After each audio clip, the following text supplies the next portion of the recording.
Which famous actor almost got the role of Michael Scott? Why did Steve Carell hide the real reason for him leaving the show for nearly 10 years? And is there a chance that he might return for a reunion? Hi, I'm Joe. Let's jump right in. The success of the show. Who would have thought that a mockumentary sitcom about a moderately successful paper company from Scranton, Pennsylvania would become such a worldwide pop culture hit and inspire a new generation of memes? Especially considering it was an adaptation of the already popular British sitcom starring Ricky Gervais. Yet The Office defied everyone's expectations, becoming one of the highest-rated and most-watched TV shows of its era. Even to this day, it's considered one of the best sitcoms of all time by both critics and fans. Undoubtedly, its shining light was lead actor Steve Carell's sensational performance as Dunder Mifflin's regional manager and general office distraction, or nuisance depending on whom you ask, Michael Scott. Not only has the character become known by people who didn't even watch the show, but the actor has become synonymous with the part. At the time of his casting, Steve was no stranger to comedies, having cut his teeth on The Daily Show with Jon Stewart, as well as breakthrough roles in Anchorman: The Legend of Ron Burgundy and Bruce Almighty. However, it was his role as Michael Scott that brought him all the accolades and success, including being named America's Funniest Man by Life magazine. Ironically, and despite it being impossible to imagine anyone else in the part, Steve wasn't the first choice for Michael. Producer Ben Silverman spilled the beans to Andy Green, author of The Office: The Untold Story of the Greatest Sitcom of the 2000s. He revealed that there were over 35 actors considered, including Better Call Saul's Bob Odenkirk and Home Improvement's Tim Allen. The producers and casting directors wanted someone with a generic Americana appeal until Universal Pictures and Fox Movies chairperson Stacey Snider recommended Steve. "I was aware of Steve Carell because I had just seen him in Bruce Almighty," he said. "Stacey knew I was making The Office. She said to me, 'I'm telling you, Carell is the guy. You should grab him.'" Hopefully Ben sent Stacey a lovely gift basket, or a sizable check, for her assistance because she saw something that no one else did at the time. It goes to show it's not what you know, but who you know, eh? The lure of Hollywood. Steve wasn't just the main attraction on The Office, he also wore many hats behind the scenes, including writer, director, and producer. As his popularity and reputation skyrocketed and gained more traction, so did the roles and opportunities from Tinseltown. After appearing in The 40-Year-Old Virgin and Evan Almighty, the leading roles poured in as he established himself as one of the frat pack, alongside the likes of other comedic heavyweights such as Owen Wilson, Will Ferrell, and Vince Vaughn. If you had a comedy and those guys were in it, you were guaranteed a box office success. Even co-stars like Anne Hathaway, who starred with Steve in Get Smart, praised him for what he brought to the film and the experience of working with a multifaceted actor. "I loved working with Steve Carell, and he's such a genius improviser that it made me realize I should probably head off to an improv class," she told Screen Slam. Naturally, all his escapades in Hollywood created a little pressure on his office commitments, which took up a majority of his time. A compromise was reached, however, where Steve could work on the films during production breaks, while also allowing him a more flexible shooting schedule. To sweeten the deal even more, Steve received a bump in his salary in the show's third season, earning a reported $175,000 per episode, which was almost twice what he made for the previous 2 seasons.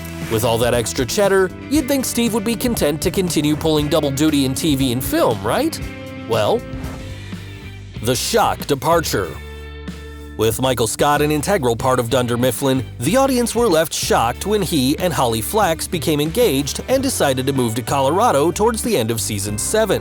Initially believed to be a part of a storyline that would see Michael return later on, it was actually due to Steve Carell's departure from the series. Even his fellow castmates were stunned, expecting NBC to do what it could to ensure he'd stay on. John Krasinski, who portrayed Jim Halpert on the show, told Parade at the time that the cast has a special relationship and truly felt the loss of Steve's departure. "Steve's leaving is the first time we've been snapped out of it and had to think about how much we all rely on each other. No one can replace him. That goes for him as an actor, because no one has the sense of humor he does, but there's also no person who has his incredible positivity and professionalism. Even Paul Feig, who directed Steve's last episode as a main character, Goodbye Michael, thought something would have happened to ensure he stayed on. Speaking to TV Line, he said, "We knew it was his last episode when we were doing it, but you still kind of were in denial, like, well, he'll say at the end he's coming back, or it was just a joke or something. We kind of scheduled the week so we did the most emotional, sort of final moments in the end of the week. It really tore us up. So what was the reason for Steve's departure? Well, it depends on who you ask. In April 2010, during an interview with the BBC, he mentioned that his contract was up after the 7th season. Pressed if he'd sign on for more seasons, he replied, "I don't think so. That'll probably be my last year." The PR spin was that Steve would be focusing on his Hollywood career while allowing other characters from The Office to shine. Some insiders suspected it could have been a money-related decision, especially considering the ludicrous amount of cash that Charlie Sheen was raking in from 2.5 Men at the time.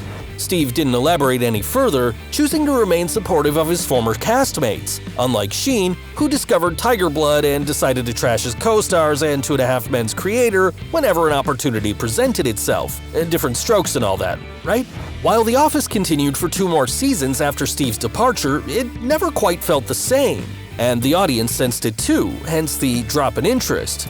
Though the series finale did give fans something to cheer about, as Steve made a special guest appearance to truly send off one of the greatest sitcoms in the right way. The real reasons. Amazingly, the real details of Steve Carell's departure from The Office surfaced almost a decade later. As mentioned earlier, author Andy Green wrote a book called The Office: The Untold Story of the Greatest Sitcom of the 2000s. A must-read for fans of the show, it featured interviews with the cast and crew about some of the show's most famous stories and incidents. One of the big talking points ended up being the departure of its leading star. Sound mixer and boom operator Brian Whittle believes that NBC dropped the ball here, not Steve.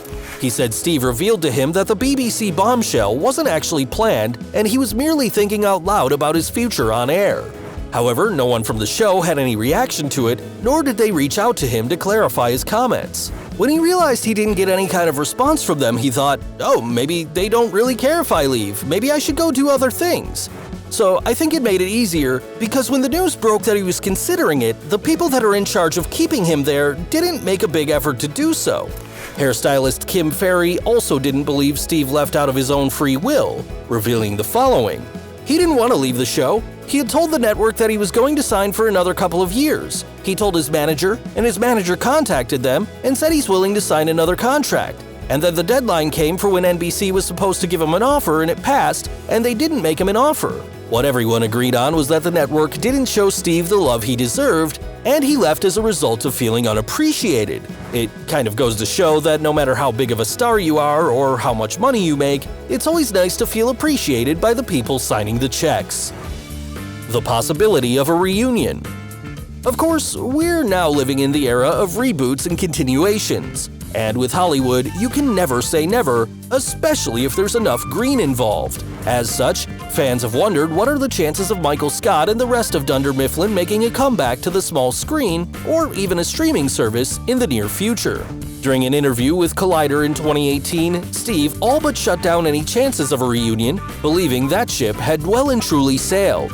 He said, "The show is way more popular now than it was when it was on the air. I just can't see it being the same thing, and I think most folks would want it to be the same thing, but it wouldn't be. Ultimately, I think it's maybe best to leave well enough alone and just let it exist as what it was." More recently, Steve appeared on John Krasinski's web series Some Good News to discuss The Office. While the issue of a reunion was mooted, John summarized the situation best by saying, "Hopefully, one day, we just get to reunite as people and just all get to say hi."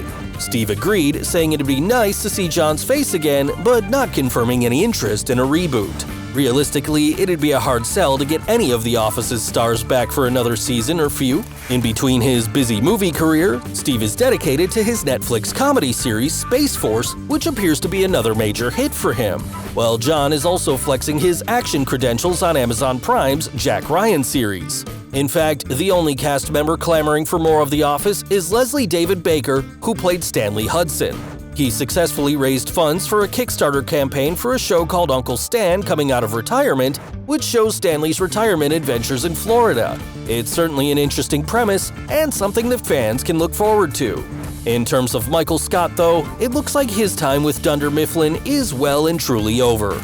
But tell us, what do you think? Will Steve ever reconsider his decision and make a comeback?